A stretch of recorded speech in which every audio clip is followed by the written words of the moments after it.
자, 이제 한 달 남았습니다. 우리 친구들 열심히 예배 잘 드리고 해서 올 한 해 마감 잘 할 수 있도록 해 주시고, 또 어김없이 오늘 성탄절 연습 들어갑니다.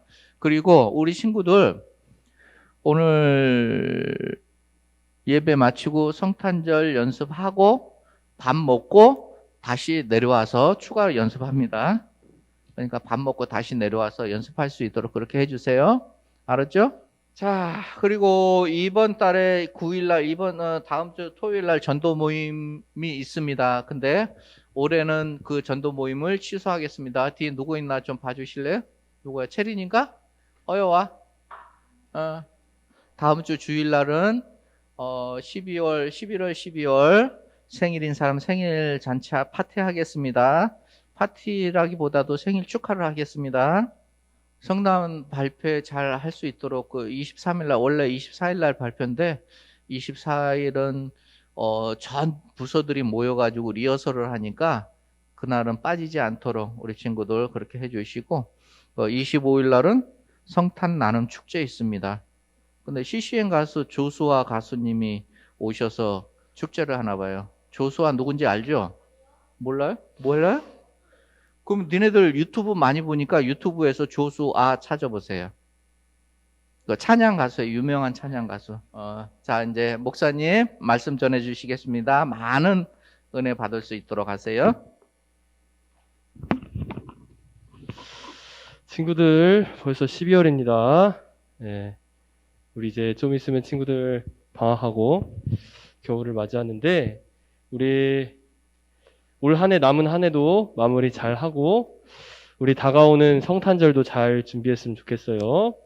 오늘 하나님께서 우리에게 주시는 말씀 요한복음 16장 7절에서 14절까지 말씀입니다. 요한복음 16장 7절에서 14절까지의 말씀.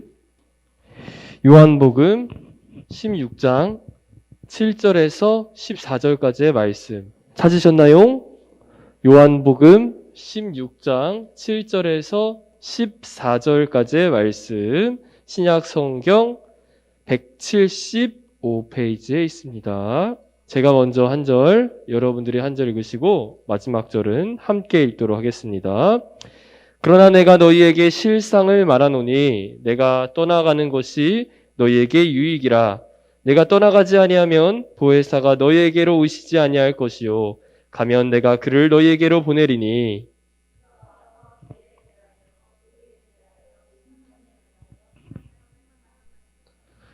죄에 대하여라 함은 그들이 나를 믿지 아니함이요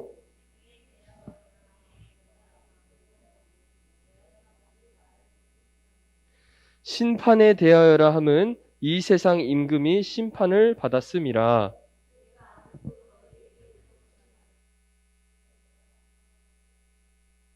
그러나 진리의 성령이 오시면 그가 너희를 모든 진리 가운데로 인도하시리니 그가 스스로 말하지 않고 오직 들은 것을 말하며 장래일을 너희에게 알리시리라.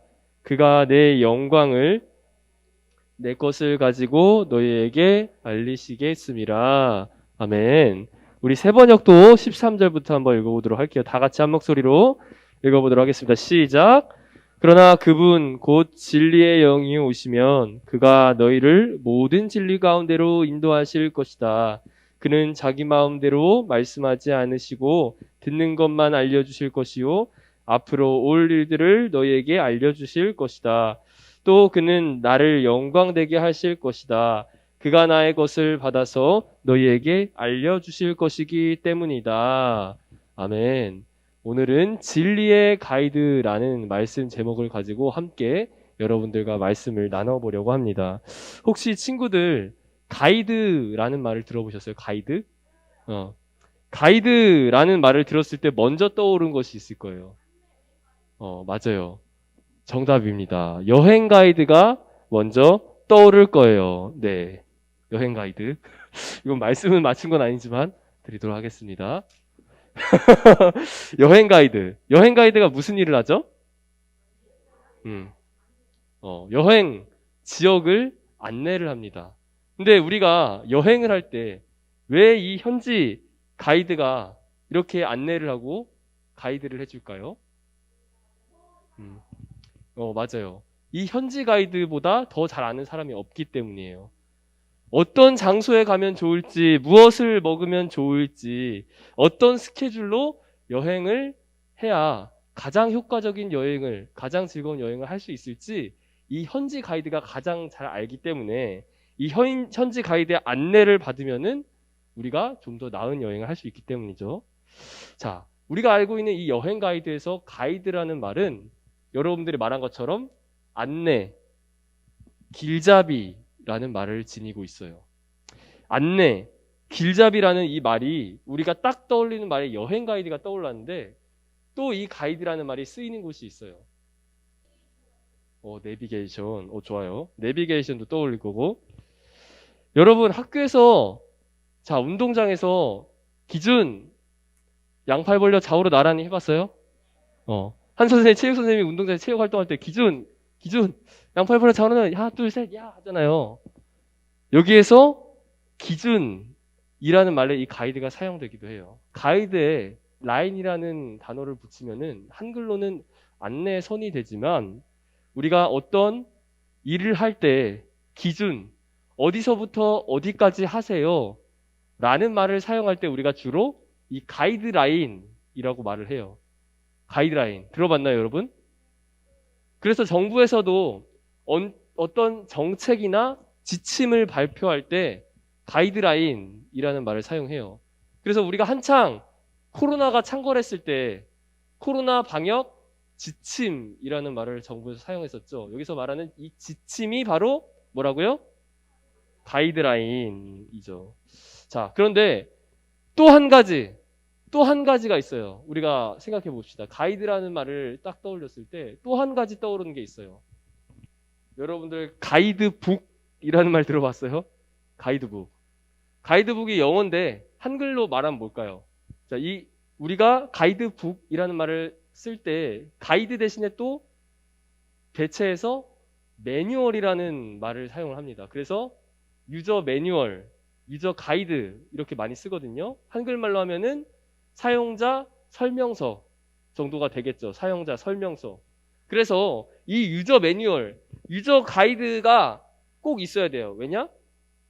보통 이 유저 가이드북을 쓸 때는 어떤 특정 시스템, 특정 프로그램을 모르는 초보 사용자들이 어떻게 이것을 조작하고 어떻게 사용해야 되는지 모르기 때문에 꼭 이 가이드북이 있어야 된다라는 거죠.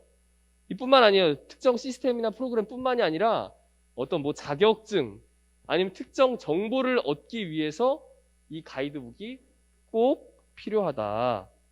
여러분들이 오늘 주일이 지나면은 어디에 가죠?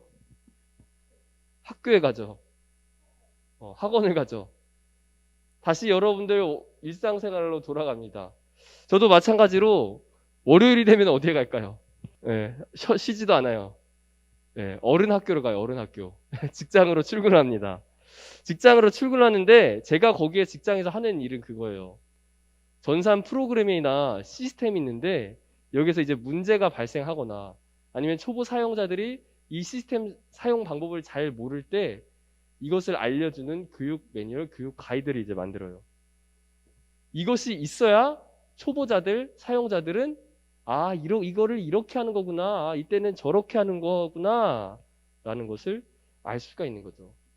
자, 이런 것처럼 이 세상을 살아가는 우리들에게 그리고 특별히 이 세상을 살아가는 그리스도인들에게 꼭 가이드가 필요해요. 성경에서 말하는 가이드는 바로 오늘 말씀에 성령님이라고 말하고 있어요. 그래서 이 성령님이 어떤 분인지 한번 성경에서 오늘 말씀에서 살펴봤으면 좋겠습니다. 예수님께서 이제 막 군병들에게 잡히시기 전에 바로 붙잡히시 전날 밤에 예수님과 제자들 다 모였을 때 예수님께서 이렇게 말씀을 하셨어요. 어떤 것을 말씀하셨냐? 이제 사람들에게 끌려가서 우리들의 죄를 대신해서 십자가에 달려 죽으시고 끝나는 것이 아니라 다시 승천하실 것을 말씀을 하셨어요. 그것만이 아니에요. 자, 제자들에게 예수님이 하늘로 올라가면 어떻게 되겠어요? 제자들은 남겨지겠죠? 남겨진 제자들에게 다가올 고난, 어려움에 대해서도 말씀을 하세요. 제자들은 예수님께서 이 땅에 하나님의 왕국을 세울 것을 기대했어요. 그러나 예수님께서는 이 땅의 왕국을 세우지 않는다고 말씀하셨어요. 제자들은 당연히 자신들의 기대와 다르게 예수님께서 죽으신다고 하니까 당연히 걱정할 수밖에 없었겠죠. 그리고 예수님은 이제 곧 떠나신다고 하니, 우리들만 남겨진다고 하니 당연히 마음이 어려울 수밖에 없었을 거고, 여러 가지 감정이 뒤죽박죽 교차했을 겁니다. 오늘 우리 7절 말씀 우리가 다 같이 한번 읽어볼까요? 그러나 내가 너희에게 실상을 말하노니 내가 떠나가는 것이 너희에게 유익이라. 내가 떠나가지 아니하면 보혜사가 너희에게로 오시지 아니할 것이요 가면 내가 그를 너희에게로 보내리니. 여기에서 예수님은 왜 제자들에게 당신이 떠나는 것이 유익이라고 말씀을 하셨을까요?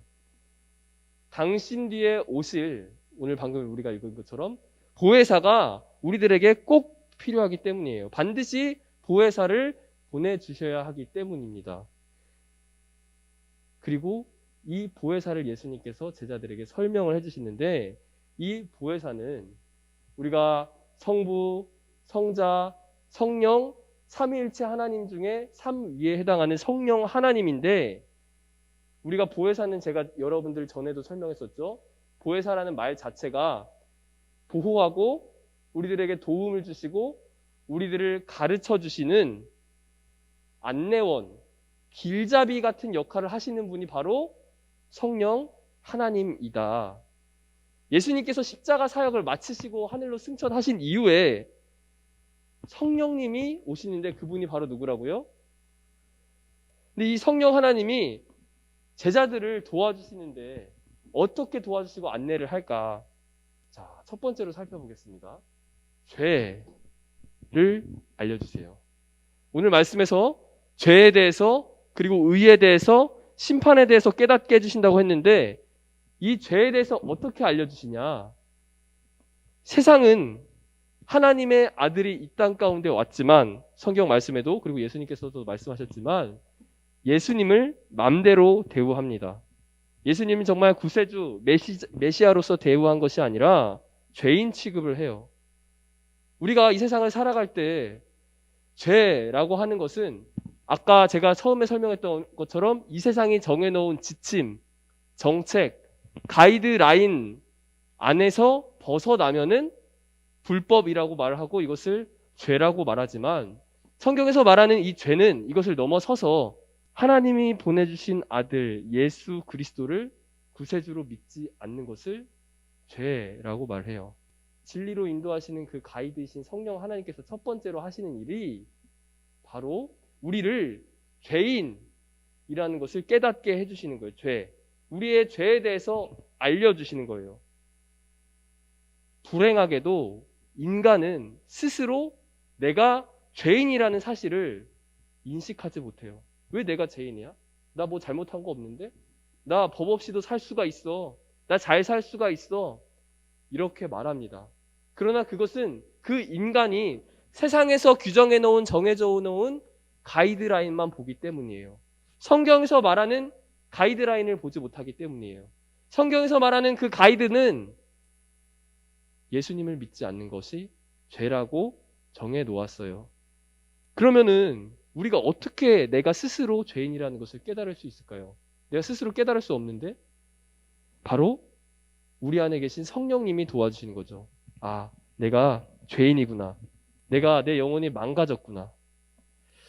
여러분들, 죄인인 사람은 우리의 육체의 눈은 떴어요. 그런데 우리의 영혼의 눈이 감겨져 있는 거예요. 영혼의 눈이 감겨져 있으면 당연히 나의 모습을 올바로 볼 수 없겠죠. 그래서 그 영혼의 눈을 뜨게 해주시는 분이 바로 누구라고요? 성령님. 자, 예수님을 믿지 않는 것이 죄라는 것을 깨달은 사람은 어떻게 될까요? 이제 예수님을 믿을 수 있게 되는 거예요. 자, 두 번째, 바로 의에 대해서 깨닫게 돼요. 의. 여러분들 예수님께서 이 땅에서 계실 때, 이 땅에서 사역하실 때 가장 많이 혼냈던 사람들이 누굴까? 바리새인들과 율법 교사들이었어요. 이 사람들은 하나님 일에 자신들이 열심이라고 자부하고 누구보다도 하나님 말씀에 대해서 잘 안다고 하는 사람이었어요. 그러나 자신들의 능력을 하나님께 영광을 올려드리는 것이 아니라 자신들의 신앙을 과시하고 내가 믿음이 이 정도야. 나 잘 살고 있어. 난 훌륭한 믿음의 사람이야.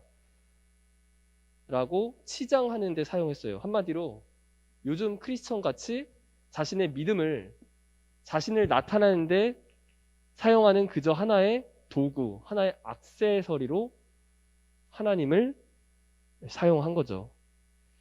그래서 예수님이 이런 사람들을 꾸짖는데 바로 성령님이 이 예수님의 사역을 이어받아서 우리들의 죄를 깨닫게 해주시는 것뿐만이 아니라 바로 참된 의신 예수님을 믿지 않고 하나님의 영광을 올려드리는 것이 아니라 자신들의 영광을 나타내는 그 의로움, 내가 스스로 의로운 자라고 치가고 치부하며 살아가는 그 모든 사람들에 대해서 깨닫게 해주시는 거예요. 참된 의는 성경 안에서 오직 예수님 한 분밖에 없습니다. 참되게 옳으시고 참되게 바르시고 흠이 없으신 분은 오직 예수님 한 분밖에 없어요. 그래서 그분에게로 인도하는 것이 바로 우리 성령 하나님이에요. 마지막 세 번째로는 심판입니다. 심판이 무슨 심판이냐? 하나님의 아들이신 예수 그리스도를 마음대로 부렸을 뿐만이 아니라 마음대로 이 예수님, 죄 없는 예수님을 죄인이라고 만들었어요. 이 세상이. 아담과 하와가 누구에게 속임을 받고 누구에게 거짓말을 당했죠? 사탄. 이 사탄이 아담과 하와만 속이는 것이 아니라 이 세상에 내려와서 이 세상에 살아가는 그 모든 사람들을 속여요. 어떻게? 하나님을 믿지 못하게. 그래서 하나님께서 친히 보내신 이 예수님을 아무 죄도 없으신데 그 당시 로마에서는요, 가장 끔찍하고 극악무도한 죄인을 처벌하는 방식이 바로 십자가였어요. 아무 흠도 아무 죄도 없으신데 그분을 로마의 가장 강력하고 무서운 끔찍한 고통스러운 형벌인 십자가형에 처하게 한 죄에 대해서 성령 하나님은 심판을 하시는 거예요. 그 당시 그래서 지위가 있던 사람들은 사도 바울 같이, 사도 바울이 나중에 어떻게 죽임을 당하냐? 참수형을 당하거든요. 목베임. 그나마 이 목베임이 가장 짧게 고통을 당하기 때문에 지위가 있는 사람들은, 죄를 지은 사람들은 참수형을 당했고요. 가장 저질스럽고 가장 흉악한 연쇄살인마 같은 사람들을 바로 이 십자가형에 처하게 한 거죠. 이 죄에 대해서 성령 하나님께서는 심판을 하시는 거예요. 이 땅에 오신 성령님은 이렇게 죄와 의와 심판에 대해서 우리들에게 가르쳐 주시고, 그래서 결국 우리를 어떻게 하냐? 이 진리라는 것으로 가이드, 인도해 주신다는 거죠. 자, 그래서 우리가 한 가지 깨달아야 될 것은 진리는 굉장히 단순합니다. 진리. 예수님께서 우리의 죄를 위해서 십자가에 달려 죽으셨다.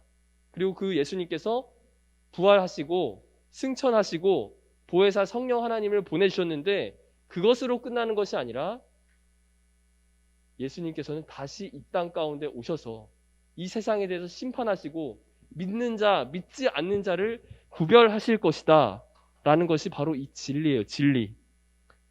이 진리로 인도하시는 분이 바로 성령 하나님이라는 거죠. 많은 사람들은 아직도 복음은 단순하고 진리는 단순한데 이 진리대로 따르지 않고 있어요. 성령님을 따르지 않고 있어요. 자기 마음대로 살아가고 있어요. 그래서 우리가 이렇게 고백했으면 좋겠어요. 다 같이 한번 외쳐볼까요? 진리의 성령님을 알고 시작. 진리의 성령님을 알고 성령님의 가이드를 따라가자. 오늘도 여러분 옆에 계시고 함께 하시는 그 성령님을 따라가시는 저와 여러분들이 되었으면 좋겠습니다. 이제 기도하고 마치도록 할게요. 사랑해 주님 감사드립니다. 오늘은 진리의 가이드이신 성령님에 대해서 살펴봤습니다. 성령님은 예수님의 영이십니다. 그리고 이 세상을 창조할 때 함께 이 세상을 만드셨던 하나님이십니다. 그 하나님께서 오늘도 우리와 함께하고 계십니다. 우리들을 진리로 인도하고 계십니다. 그러나 많은 사람들이 우리 안에 계시는 성령님을 따르지 않고 자신의 육체의 눈에 좋게 좋아 보이는 대로 자기가 원하는 대로 살아가고 있습니다. 주님, 그리스도인이라고 하면서도 여전히 우리가 성령 하나님을 따르지 않고 이 세상을 따라가고 있다면 우리의 모습을 다시 되돌아보게 하여 주시고, 성령님께서 우리의 죄에 대해서, 우리의 잘못된 의에 대해서, 우리의 모든 죄악들에 대해서 깨닫게 하시고 이 세상을 심판하시고 결국 진리로 인도하시는 그 인도함을 받아서 따라가는 우리들이 될 수 있도록 주님 함께 해 주세요. 함께 해 주실 것을 믿고 감사드리며 사랑이 많으신 예수님의 이름으로 기도드립니다. 아멘. 이제 주기도문으로 마치도록 할게요. 소리 좀 켜주시겠어요? 하늘에 계신 우리 아버지여, 이름이 거룩히 여김을 받으시오며,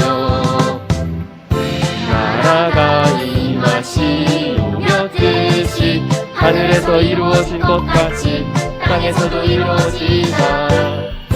오늘 우리에게 일용할 양식을 주시옵고, 우리가 우리에게 죄 지은 자를 사하여 준 것 같이 우리 죄를 사하여 주시옵고, 우리를 시험에 들게 하지 마시옵고, 다만 악에서 구하시옵소서. 나라와 권세와 영광이 아버지께 영원히 있사옵나이다. 아멘. 이제 우리 유니쌤 나오셔서 성탄절 연습 진행해 주시도록 하겠습니다.